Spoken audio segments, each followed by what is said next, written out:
Je Putin končno pripravljen na pogajanja z Evropejci? Pojasnimo ozadje in zakaj je to verjetno še ena Putinova poteza za pridobivanje časa. Od začetka vojne med Rusijo in Ukrajino so se tudi odnosi med večino evropskih držav in Kremljem zamrznili. Ukrajina še naprej prejema široko podporo, vendar so evropski voditelji pogosto poskušali ohraniti odprte možnosti za dialog, da bi olajšali konec konflikta. Putin pa je vedno ohranjal določeno zaprtost do Evrope. Po eni strani je to posledica želje, da bi dosegel rezultat, ki bi lahko v očeh Rusov na notranjem prizorišču upravičil več kot 4 leta vojne. Cilj se je spremenil iz tega, da bi prisilili Kijev k predaji, v bolj omejen cilj pridobitve Donbasa.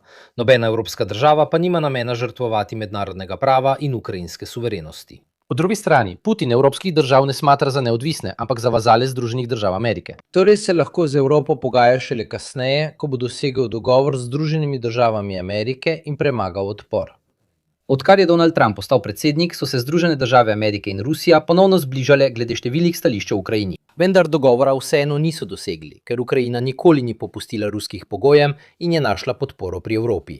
Tudi Vladimir Putin svojih stališč nikoli ni spremenil. Ukrajina mora prepustiti Donbas in se odpovedati varnostnim jamstvom. Z veliko verjetnostjo bi lahko bil Putinov poskus še eno zavlačevanje pri pogajanjih z namenom nadaljevanja vojne za dosego teh ciljev. Kaj pa vi menite o tem? Kot običajno, najdete več informacij v komentarjih ali v opisu.